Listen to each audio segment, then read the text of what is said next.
ಕ್ರಿಸ್ತಿಯ ಜೀವಿತದ ಕುರಿತಾಗಿ ನಾವು ಅನೇಕ ವಿಷಯಗಳನ್ನು ನಾವು ನೋಡುತ್ತಾ ಬಂದವರಾಗಿದ್ದೆವು. ಕೆಲವು ವಿಷಯಗಳು ಮಾತ್ರ ನಮ್ದು ಬಾಕಿ ಇದೆ ಅದಕ್ಕೆ ಸಂಬಂಧಪಟ್ಟ ಹಾಗೆ.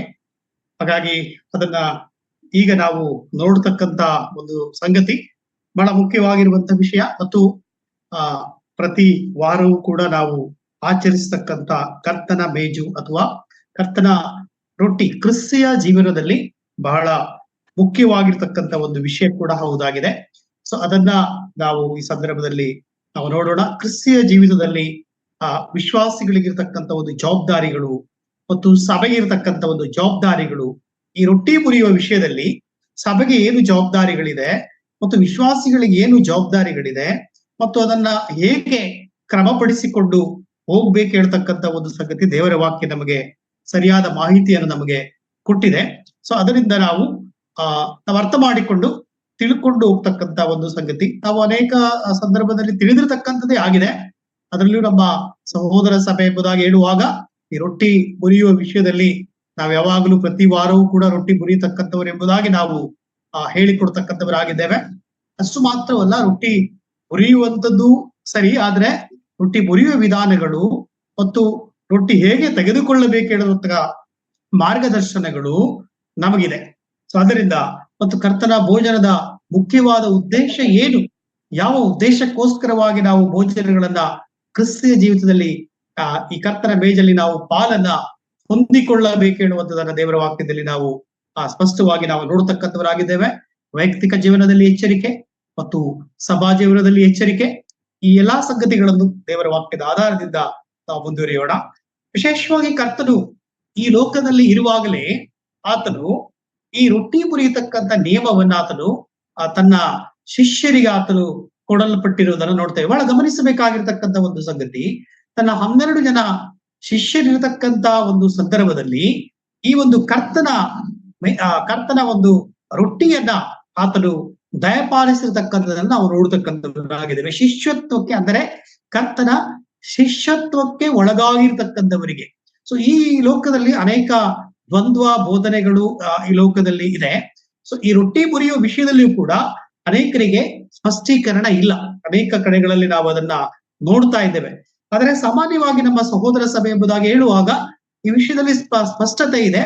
ಆದ್ರೆ ಅನೇಕ ವಿಷಯಗಳನ್ನ ವೈಯಕ್ತಿಕ ಜೀವನದಲ್ಲಿ, ಸಭಾ ಜೀವನದಲ್ಲಿ ಅದನ್ನ ಸರಿಪಡಿಸಿಕೊಡ್ತಕ್ಕಂಥದ್ದು ಕೂಡ ಇದೆ ಎಂಬುದಾಗಿ ನಾನು ನೆನೆಸ್ತಕ್ಕಂಥವನಾಗಿದ್ದೇನೆ.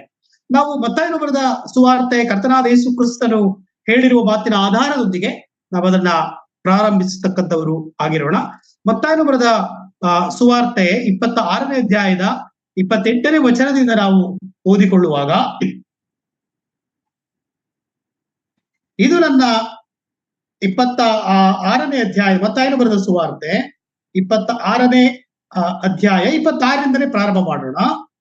ಅವರು ಊಟ ಮಾಡುತ್ತಿರುವಾಗ ಯೇಸು ರೊಟ್ಟಿಯನ್ನು ತೆಗೆದುಕೊಂಡು ದೇವರ ಸ್ತೋತ್ರ ಮಾಡಿ ಮುರಿದು ಶಿಷ್ಯರಿಗೆ ಕೊಟ್ಟು, ತಕ್ಕೊಳ್ಳಿರಿ, ತಿನ್ನಿರಿ, ಇದು ನನ್ನ ದೇಹ ಅಂದನು. ಆಮೇಲೆ ಪಾತ್ರೆಯನ್ನು ತೆಗೆದುಕೊಂಡು ಸ್ತೋತ್ರ ಮಾಡಿ ಅವರಿಗೆ ಕೊಟ್ಟು, ಇದರಲ್ಲಿರುವುದನ್ನು ಎಲ್ಲರೂ ಕುಡಿಯಿರಿ, ಇದು ನನ್ನ ರಕ್ತ, ಇದು ಒಡಂಬಡಿಕೆಯ ರಕ್ತ, ಇದು ಪಾಪಗಳ ಕ್ಷಮೆಗಾಗಿ ಬಹುಜನರಿಗೋಸ್ಕರ ಸುರಿಸಲ್ಪಡುವ ರಕ್ತ. ಕರ್ತನಾದ ಯೇಸು ಕ್ರಿಸ್ತನು ಈ ಲೋಕದಲ್ಲಿ ಇರುವಾಗಲೇ ತನ್ನ ಶಿಷ್ಯರಿಗೆ ಆತನು ಸ್ಪಷ್ಟವಾಗಿ ಆತನು ಹೇಳಿದ್ದಾನೆ. ನಾವು ನೋಡ್ತಾ ಬರುವಾಗ ಇದು ಶಿಷ್ಯತ್ವಕ್ಕೆ ಒಳಗಾಗಿರತಕ್ಕಂಥವರಿಗೆ ಮಾತ್ರವೇ ಇರುವಂತ ಒಂದು ಸಂಗತಿಯಾಗಿದೆ. ಅದೇ ರೀತಿಯಾಗಿ ಸಭೆ ಪ್ರಾರಂಭವಾಯಿತು. ಸಭೆ ಪ್ರಾರಂಭವಾದ ನಂತರ ಅಪೊಸ್ತಲ ಕೃತ್ಯ 2ನೇ ಅಧ್ಯಾಯದ 42ನೇ ವಚನ ನಮಗೆಲ್ಲರಿಗೂ ಗೊತ್ತಿದೆ. ಅಪೊಸ್ತಲ ಕೃತ್ಯ 2ನೇ ಅಧ್ಯಾಯದ 42ನೇ ವಚನದಿಂದ ನಾವು ನೋಡುತ್ತಾ ಬರುವಾಗ ಅವರು ರೊಟ್ಟಿ ಮುರಿಯುತ್ತಾ ದಿನದಿನವೂ ಮನೆ ಮನೆಗಳಲ್ಲಿ ಉಲ್ಲಾಸ ಪಡುತ್ತಾ ಅವರು ರೊಟ್ಟಿ ಮುರಿಯತಕ್ಕಂತ ನಿಯಮಗಳನ್ನ ಪ್ರಾಥಮಿಕ ಸಭೆಗಳು, ಪ್ರಾರಂಭದ ಸಭೆಗಳು ಅದನ್ನ ಮಾಡ್ತಾ ಬಂದವರಾಗಿದ್ದರು. ಮತ್ತು 46ನೇ ವಚನದಲ್ಲಿ, ಅಪೊಸ್ತಲ ಕೃತ್ಯ 2ನೇ ಅಧ್ಯಾಯದ 46ನೇ ವಚನದಲ್ಲಿ ದಿನಾಲು ಏಕ ಮನಸ್ಸಿನಿಂದ ಅವರು ರೊಟ್ಟಿ ಮುರಿಯತಕ್ಕಂತ ಒಂದು ನಿಯಮಗಳನ್ನ ಅವರು ಪಾಲಿಸುತ್ತಾ ಇದ್ದರು. ಯಾಕೆಂದರೆ ಕರ್ತನು ಹೇಳಿರತಕ್ಕಂತ ಒಂದು ಕಾರ್ಯವಾಗಿದೆ, ಆತನು ಆಜ್ಞಾಪಿಸಿರತಕ್ಕಂತ ಒಂದು ಕಾರ್ಯ. ಅದನ್ನೇ ಪೌಲನು ಮೊದಲನೇ ಕೊರಿಂಥ ಪತ್ರಿಕೆಯ 11ನೇ ಅಧ್ಯಾಯದ 23ನೇ ವಚನದಲ್ಲಿ ಪೌಲನು ಹೇಳುವಾಗ, ಇದು ಕರ್ತನಿಂದ ಬಂದ ಉಪದೇಶ, ಇದು ಕರ್ತನಿಂದ ಹೊಂದಿರುವುದು ಎಂಬುದಾಗಿ ಹೇಳಿರುವಂತದನ್ನ ನಾವಲ್ಲಿ ಗಮನಿಸ್ತಕ್ಕಂಥವರು ಆಗಿದ್ದೇವೆ. ಅಲ್ಲಿ ದಿನಾಲು ಅವರು ಏಕ ಮನಸ್ಸಿನಿಂದ ಆ ಕಾರ್ಯಗಳನ್ನ ಅವರು ಮಾಡ್ತಕ್ಕಂಥವರಾಗಿದ್ದರು ಎಂಬುದಾಗಿ ನಾವು ಅಲ್ಲಿ ನೋಡ್ತೇವೆ. ಮತ್ತು ದಿನಾಲು ಅವರು ಮಾಡ್ತಕ್ಕಂಥವರಾಗಿದ್ದರು ಹೇಳುವುದನ್ನು ನೋಡ್ತೇವೆ. ಮತ್ತು ನಾವು ಅಪೊಸ್ತಲ ಕೃತ್ಯ 20ನೇ ಅಧ್ಯಾಯದ 6ನೇ ವಚನಕ್ಕೆ ನಾವು ಅದನ್ನ ಬರುವಾಗ ಅದು 7ನೇ ವಚನಕ್ಕೆ, ಅಪೊಸ್ತಲ ಕೃತ್ಯ 20ನೇ ಅಧ್ಯಾಯದ 7ನೇ ವಚನಕ್ಕೆ ಬರುವಾಗ, ವಾರದ ಮೊದಲನೇ ದಿನದಲ್ಲಿ ಆ ರೊಟ್ಟಿ ಮುರಿಯತಕ್ಕಂಥ ಕ್ರಮಗಳು ಅಲ್ಲಿ ದೇವರಾತ್ಮನು ಒದಗಿಸಿರುವುದನ್ನು ನಾವು ನೋಡ್ತಕ್ಕಂಥವರಾಗಿದ್ದೇವೆ. ಆ ದಿನಮಾನಗಳಲ್ಲಿ ಅವರು ದಿನಾಲು ರೊಟ್ಟಿ ಮುರಿತಾ ಇದ್ರು. ತದನಂತರ ಅಲ್ಲಿ ದೇವರು ವಾರದ ಮೊದಲನೇ ದಿನದಲ್ಲಿ ಅದು ದೇವರು ಅದನ್ನ ಪವಿತ್ರಾತ್ಮನದನ್ನ ಕ್ರಮಪಡಿಸಿರುವುದನ್ನು ನಾವಲ್ಲಿ ನೋಡ್ತಕ್ಕಂಥವರಾಗಿದ್ದೇವೆ. ಹಾಗಾಗಿ ವಾರದ ಮೊದಲನೇ ದಿನವು ರೊಟ್ಟಿ ಮುರಿಯತಕ್ಕಂಥ ಒಂದು ನಿಯಮವಾಗಿದೆ. ಸತ್ಯವೇದದಲ್ಲಿ ಎಲ್ಲಿಯೂ ಕೂಡ ತಿಂಗಳಿಗೊಮ್ಮೆ ಅಥವಾ ವರ್ಷಕ್ಕೊಮ್ಮೆ ಮುರಿಯತಕ್ಕಂಥ ನಿಯಮ ಇಲ್ಲ ಎಂಬುದಾಗಿ ನಾವು ಅದನ್ನ ಕಲಿತುಕೊಳ್ಳಬೇಕು. ಸೊ ಅನೇಕರು ಈ ವಿಷಯದಲ್ಲಿ ಕೆಲವು ದ್ವಂದ್ವಾತ್ಮಕವಾಗಿರ್ತಕ್ಕಂಥ ಹೇಳಿಕೆಗಳನ್ನ ಕೊಡ್ತಕ್ಕಂಥವರು ಆಗಿದ್ದಾರೆ. ಸತ್ಯವೇದ ನಮಗೆ ಒಂದು ಸರಿಯಾದ ಕ್ರಮಗಳನ್ನು ನಮಗೆ ಈ ರೊಟ್ಟಿ ಮುರಿಯುವ ವಿಷಯದಲ್ಲಿ ನಮಗೆ ಕೊಟ್ಟಿದೆ. ಮತ್ತು ನಾವು ಈ ಆತ್ಮಿಕವಾಗಿರ್ತಕ್ಕಂಥ ಸಂಗತಿಗಳನ್ನ ಸ್ಪಷ್ಟವಾಗಿ ದೇವರ ವಾಕ್ಯದ ಆಧಾರದಲ್ಲಿ ನಾವು ಅದನ್ನ ಕಲಿತುಕೊಂಡಿರಬೇಕು. ಪೌಲನ ಭಾಷೆಯಲ್ಲಿ ನಾವು ನೋಡುವಾಗ ನಾವು ವಾಕ್ಯವನ್ನ ಅಥವಾ ದೇವರ ಸಂದೇಶಗಳನ್ನ, ದೇವರ ಕುರಿತಾಗಿರ್ತಕ್ಕಂಥ ಸತ್ಯಗಳನ್ನ ನಾವು ತಿಳ್ಕೊಂಡಿರಬೇಕು ಮತ್ತು ಕಲಿತುಕೊಂಡಿರಬೇಕೆಂಬುದಾಗಿ ಪೌಲನು ಅಲ್ಲಿ ಮೊದಲನೇ ಕೊರಿಂಥ ಪತ್ರಿಕೆ 15ನೇ ಅಧ್ಯಾಯದ 3 ಮತ್ತು 4ನೇ ವಚನಗಳನ್ನ ಓದುವಾಗ, ನಾನು ಸಹಿತ ಕಲಿತುಕೊಂಡಿದ್ದೆ. ಏನು ಕಲಿತುಕೊಂಡಿದ್ದಾನೆ ಹಾಗಾದ್ರೆ ಪೌಲನು? ಶಾಸ್ತ್ರದಲ್ಲಿ ಮುಂತಿಳಿಸಿರುವ ಪ್ರಕಾರ ಕ್ರಿಸ್ತನು ನಮ್ಮ ಪಾಪಗಳ ನಿವಾರಣೆಗಾಗಿ ಸತ್ತನು, ಓಡಲ್ಪಟ್ಟನು, ಶಾಸ್ತ್ರದ ಪ್ರಕಾರ ಆತನು 3ನೇ ದಿನದಲ್ಲಿ ಎಬ್ಬಿಸಲ್ಪಟ್ಟನು. ಪ್ರೇರಲ್ಲಿ ನೋಡುವಾಗ ಆತನು ಕಲಿತುಕೊಂಡಿರ್ತಕ್ಕಂಥದ್ದಾಗಿದೆ ಎಂಬುದಾಗಿ ನಾವು ನೋಡುತ್ತೇವೆ. ಇಲ್ಲಿ ಯಾಕೆ ನಾನು ಈ ವಿಷಯ ತೆಕ್ಕೊಂಡೆಂಬುದಾಗಿ ನೋಡುವಾಗ, ಕರ್ತನಾದ ಯೇಸು ಕ್ರಿಸ್ತನು ಇಲ್ಲಿ ರೊಟ್ಟಿ ಕೊಡ್ತಕ್ಕಂತ ಆತನು ಉದ್ದೇಶ ಅಥವಾ ಪಾತ್ರೆ ಕೊಡ್ತಕ್ಕಂತ ಉದ್ದೇಶವನ್ನ ನಾವು ನೋಡುವಾಗ, ಇದು ನಮ್ಮ ಪಾಪ ನಿವಾರಣೆಗಾಗಿ ನಾವಿವತ್ತು ತಕೊಳ್ಳುವುದಲ್ಲ, ಪಾಪ ನಿವಾರಣೆ ಆದವರು ತಕೊಳ್ಳುವಂತ ಒಂದು ಕಾರ್ಯ. ನನ್ನ ಇಲ್ಲಿ ಅರ್ಥ, ಪೌಲನು ಕಲಿತಿರ್ತಕ್ಕಂತ ಆ ವಾಕ್ಯ ಭಾಗಗಳು ಅವನ್ ನಾನು ಕಲ್ತ್ಕೊಂಡಿದ್ದೇನೆ ಎಂಬುದಾಗಿ ಹೇಳ್ತಾ ಇದ್ದೇನೆ. ಇವತ್ತು ನಾವು ಕೂಡ ಅನೇಕ ವಿಷಯಗಳನ್ನ ಕಲಿತುಕೊಳ್ತಕ್ಕಂಥವರು ಆಗಿರಬೇಕು. ಮತ್ತು ಈ ರೊಟ್ಟಿ ಮುರಿಯುವ ವಿಷಯದಲ್ಲಿ ಕೂಡ ನಾವು ಕಲಿತುಕೊಳ್ಳುತ್ತಾ ಮುಂದೆ ಹೋಗ್ತಕ್ಕಂಥ ಒಂದು ಸಂಗತಿ ನಮಗಿರಬೇಕಾಗಿರ್ತಕ್ಕಂಥ. ದೀಕ್ಷಾಸ್ಥಾನ ಕೊಡುವ, ದೀಕ್ಷಾಸ್ಥಾನ ಇಲ್ಲದೆ ರೊಟ್ಟಿಗಳನ್ನ ಮುರಿಬೇಕು ಅಥವಾ ಕೊಡಬೇಕು ಹೇಳ್ತಕ್ಕಂಥ ಸಂಗತಿಗಳು ಅನೇಕ ಇರುವುದನ್ನ ನಾವು ಕಾಣ್ತಕ್ಕಂಥವರಾಗಿದೆ. ಅದರ ಒಂದು ಉದಾಹರಣೆಯ ಮುಂದಿನ ಸಮಯಗಳಲ್ಲಿ ನಾನು ಅದನ್ನ ವಿವರಿಸ್ತಕ್ಕಂಥವನು ಆಗಿದ್ದೇನೆ. ಸೊ ಅದರಿಂದ ಇಲ್ಲಿ ನಾವು ನೋಡುವಾಗ ಕರ್ತನ ಬಳಿ ಬಂದು ಆರಹ ಒಂದು ಸಂಗತಿ. ಪ್ರಾರಂಭದಲ್ಲಿ ಅಲ್ಲಿ ಕರ್ತನು ಮೇಜು ಅಥವಾ ಮತ್ತು ಪಾತ್ರೆಯನ್ನ ಅಲ್ಲಿ ಕೊಡತಕ್ಕಂತ ಸಂದರ್ಭ ಮತ್ತು ಕೊಟ್ಟ ನಂತರದ ಒಂದು ಸಂದರ್ಭವನ್ನು ನಾವು ನೋಡುತ್ತಾ ಬರುವಾಗ ಅಲ್ಲಿ ಕೂಡ ಕೆಲವು ವಾಗ್ವಾದಗಳು ಆ ಸಂದರ್ಭದಲ್ಲಿ ಆಯ್ತು. ಏನಾಯ್ತು ವಾಗ್ವಾದ? ಲೂಕನ ಬರೆದ ಸುವಾರ್ತೆ 28ನೇ ಅಧ್ಯಾಯದ 24ರಿಂದ 30 ವಚನಗಳವರೆಗೆ ನಾವು ನೋಡ್ತಾ ಬರುವಾಗ, ಶಿಷ್ಯರ ಬಳಿಯಲ್ಲಿ ನಾವು ಯಾರು ಹೆಚ್ಚಿನವರು ಎಂಬುದಾಗಿ ಅಲ್ಲಿ ವಾಗ್ವಾದ ಉಂಟಾಯ್ತು. ಯಾರು ಹೆಚ್ಚಿನವರು ಎಂಬುದಾಗಿ ನೋಡಿ, ಅಲ್ಲಿ ಗೆತ್ಸೆಮನೆ ತೋಟದಲ್ಲಿ ಆಗಿರ್ತಕ್ಕಂಥ ಒಂದು ಘಟನೆಗಳನ್ನು ನಾವು ಅರ್ಥೈಸ್ತಾ ಬರುವಾಗ ಕೆಲವರು ಅಲ್ಲಿ ಏನಾಯ್ತು, ಒಂದು ಶಿಷ್ಯರು ಯಾರು ಹೆಚ್ಚಿನವರು ಎಂಬುದಾಗಿ ಅಲ್ಲಿ ಪ್ರಶ್ನೆ ಮಾಡ್ತಾ ಇರುವುದನ್ನ ನೋಡ್ತೇವೆ. ಇನ್ನೊಬ್ಬನು ಅಲ್ಲಿ ಆತನು ಕರ್ತರಿಗೆ ದ್ರೋಹವನ್ನ ಮಾಡ್ತಾ ಇರ್ತಕ್ಕಂಥ ಒಂದು ಸಂಗತಿಯನ್ನ ನಾವಲ್ಲಿ ನೋಡ್ತಕ್ಕಂಥ. ಕರ್ತರಿ ಅದನ್ನ ಹೇಳ್ತಾರೆ. ಮತ್ತಾಯನ ಬರೆದ ಸುವಾರ್ತೆ 26ನೇ ಅಧ್ಯಾಯದ 21 ಮತ್ತು 25 ಮತ್ತಾಯ 26, 21ರಿಂದ 25 ವಚನಗಳವರೆಗೆ ನಾವು ಅದನ್ನ ಧ್ಯಾನಿಸ್ತಕ್ಕಂಥವ್ರು ಆಗಿರ್ತೇವೆ. ಸೊ ಹಾಗಾಗಿ ನನ್ನ ಸಂಗಡ ಕೈ ಎದ್ದಿದವನೇ ಎಂಬುದಾಗಿ ಸ್ವಾಮಿ ಹೇಳ್ತಾನೆ ಅಂತ ಅಲ್ಲಿ ನಮಗೆಲ್ಲರಿಗೂ ಗೊತ್ತಿದೆ. ಇಸ್ಕರಿಯೋತ ಯೋಧನ ಕುರಿತಾಗಿ ಅಂತ ಹೇಳ್ತಕ್ಕಂಥವನು ಆಗಿದ್ದಾರೆ. ಅಂದರೆ ನಾವಲ್ಲಿ ಗಮನಿಸ್ತಾ ಬರುವಾಗ ಶಿಷ್ಯರಲ್ಲಿ ನ್ಯೂನ್ಯತೆಗಳಿತ್ತು ಎನ್ನುವುದನ್ನ ನಾವಲ್ಲಿ ಗಮನಿಸ್ತೇವೆ. ಕರ್ತನು ಅಲ್ಲಿ ಅದಕ್ಕೆ ಸರಿಯಾದ ಮಾರ್ಗದರ್ಶನಗಳನ್ನ ಅಲ್ಲಿ ಶಿಷ್ಯರಿಗೆ ಕೊಟ್ಟಿದ್ದಾನೆ. ನಿಮ್ಮಲ್ಲಿ ಯಾರು ಹೆಚ್ಚಿನವರಾಗಬೇಕು ಹೇಳುವಂತ ವಿಷಯಕ್ಕೆ ಕರ್ತನು ತನ್ನ ಮಾರ್ಗವನ್ನ ಆತನು ಸರಿಯಾಗಿ ಅವರ ಮಧ್ಯದಲ್ಲಿ ಇಟ್ಟನು ಪ್ರಿಯರೇ. ಸೊ ಅದರಿಂದ ನಾವು ನೋಡ್ತಾ ಬರುವಾಗ ಈ ರೊಟ್ಟಿ ಮುರಿಯತಕ್ಕಂತ ಒಂದು ನಿಯಮ ಕರ್ತನು ತನ್ನ ಸಭೆಯಲ್ಲಿ ನಮಗಿಟ್ಟಿದ್ದಾನೆ. ನಾವು ಅನೇಕ ಬೇರೆ ಸಭೆಯವರು ನಮಗೆ ಹೇಳ್ತಾರೆ, ಏನ್ ಹೇಳ್ತಾರೆ ಅಂದ್ರೆ, ಇವರು ವಾರದ ಮೊದಲಿಂದ ರೊಟ್ಟಿ ಮುರಿಯತಕ್ಕಂತ ಸಂಗತಿಗಳಿಗೆ ಇವರು ತಮ್ಮನ್ನ ಹೆಚ್ಚಿಸಿಕೊಳ್ತಾರೆ ಎಂಬುದಾಗಿ ಅಂದ್ಕೊಳ್ತಾರೆ. ಬೇರೆ ನಾವು ನೋಡುವಾಗ ನಾವು ರೊಟ್ಟಿ ಮುರಿಯತಕ್ಕಂಥದ್ದು ದೇವರ ಅಥವಾ ಕರ್ತನ ಮೇಜಿನ ವಿಷಯದಲ್ಲಿ ಪ್ರತಿ ವಾರವೂ ನಾವು ಮಾಡತಕ್ಕಂತ ಒಂದು ಸಂಗತಿಯಾಗಿದೆ. ಮತ್ತು ಅಷ್ಟೇ ಪ್ರಾಮುಖ್ಯವಾಗಿ ಆ ಸಂಗತಿಯನ್ನ ನಾವು ಪ್ರಾಕ್ಟೀಸ್ ಮಾಡುವಂಥದ್ದು, ನಾವು ಆಚರಣೆಗೆ ತರುವಂಥದ್ದು, ಅದನ್ನ ಗಂಭೀರವಾಗಿ ನಾವು ತೆಗೆದುಕೊಂಡು ಹೋಗ್ತಕ್ಕಂಥದ್ದು ಬಹಳ ಮುಖ್ಯ. ಅನೇಕ ಸಂದರ್ಭಗಳಲ್ಲಿ ನಾವು ಅದಕ್ಕೆ ಪ್ರಾಮುಖ್ಯತೆ ಕೊಟ್ಟು ಬಿಡ್ತೀವಿ. ಅದನ್ನ ಸರಿಪಡಿಸಿಕೊಂಡು ಕ್ರಮಪಡಿಸಿಕೊಂಡು ಹೋಗ್ತಕ್ಕಂಥ ವಿಷಯದಲ್ಲಿ ಹಿಂದೆ ಇರುವುದು ದೇವರ ವಾಕ್ಯ ಅದು ಒಪ್ಪುವಂತ ವಿಷಯಗಳು ಅಲ್ಲ. ಸೊ ಆದ್ದರಿಂದ ಪ್ರಿಯರೇ, ನಾವು ನೋಡ್ತಾ ಬರುವಾಗ ನಾವು ಶಿಷ್ಯರಾಗಿ ಕರ್ತನ ರೊಟ್ಟಿಯನ್ನ ಸೇವಿಸುವಂತದ್ದು ಬಹಳ ಮುಖ್ಯ. ಅಲ್ಲಿ ಯಾರಿದ್ರು? ರೊಟ್ಟಿಯನ್ನ ತಿನ್ನುವಾಗ ಯಾರಿದ್ರು?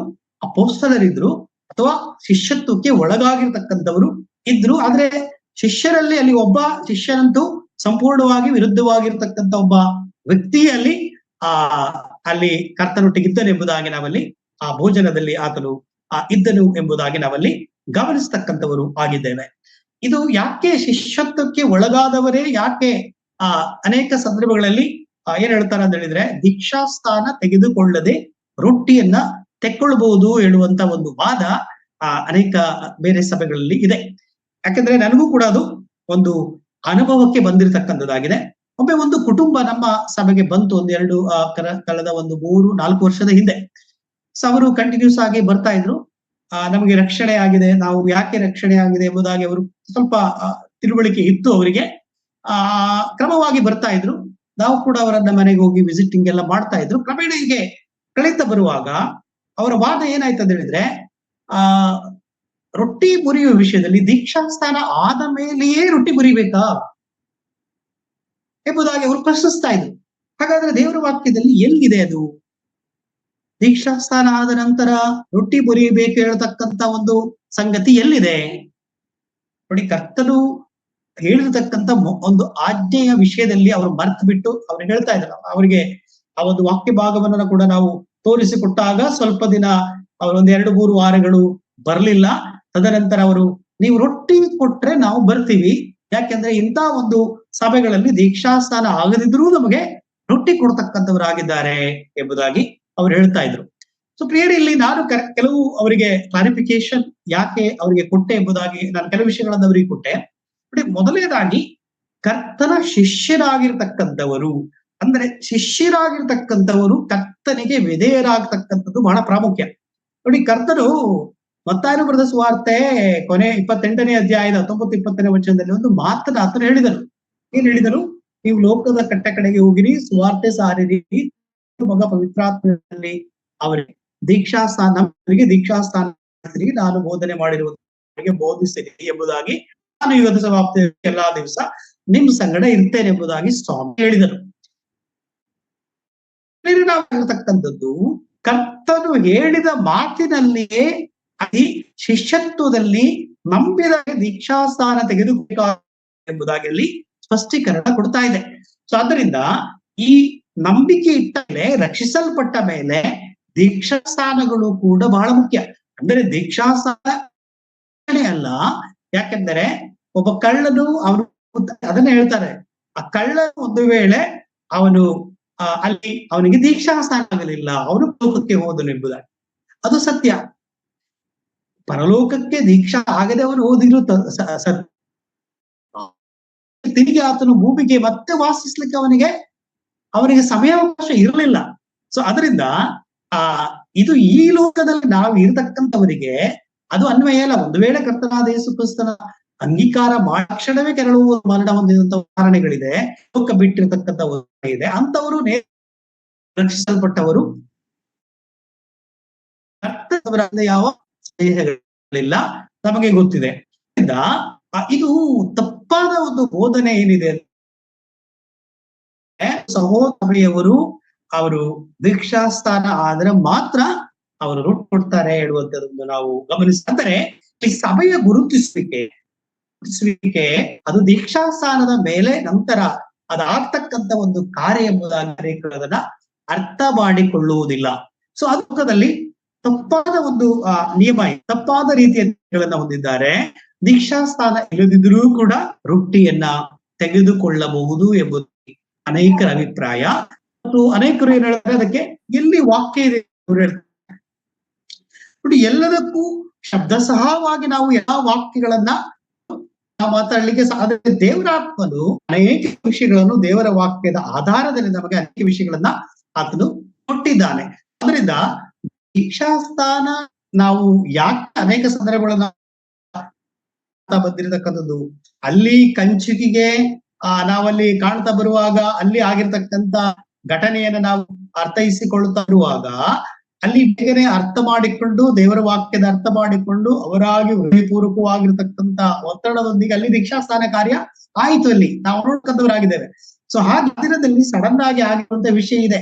ಬಟ್ ಈ ದಿನದಲ್ಲಿ ಅವರು ದೇವರ ವಾಕ್ಯವನ್ನ ಸರಿಯಾಗಿ ಅರ್ಥೈಸಿಕೊಂಡಾಗ ಈ ನಂಬಿಕೆ ವಿಷಯದಲ್ಲಿ ಸ್ಪಷ್ಟೀಕರಣಗಳು ಸಭೆಗೆ ಗೊತ್ತಾಗ್ತಾ ಇರತಕ್ಕಂಥ ಸಂದರ್ಭ ಬಂದಾಗ ನಾವು ದೀಕ್ಷಾಸ್ಥಾನ ಕೊಟ್ಟು ಅವರನ್ನ ಗುರುತಿಸುವ ಒಂದು ಕಾರ್ಯಗಳಲ್ಲಿ ಇರ್ತಕ್ಕಂಥದ ಒಂದು ಕಾರ್ಯವಾಗಿದೆ ಎಂಬುದಾಗಿ ಅನೇಕರಿಗೆ ಗೊತ್ತಿಲ್ಲದೆ ಇರತಕ್ಕಂಥದ್ದಾಗಿದೆ. ಆದ್ದರಿಂದ ಇತ್ತೀಚಿನ ದಿನಗಳಲ್ಲಿ ನಾವು ಈ ನಂಬಿಕೆ ವಿಷಯಗಳನ್ನ ಹಗುರವಾಗಿ ತೆಗೆದುಕೊಳ್ಳದೆ ಅನೇಕರು ನಾವು ಹೊಸದಾಗಿ ಬಂದಿರತಕ್ಕಂಥ ವಿಶ್ವಾಸಿಗಳು ಎಲ್ಲರೂ ರೊಟ್ಟಿ ಮುರಿತಾರೆ, ನಾನು ಮುರಿಬೇಕು. ಯಾಕೆ ಮುರಿಬೇಕು?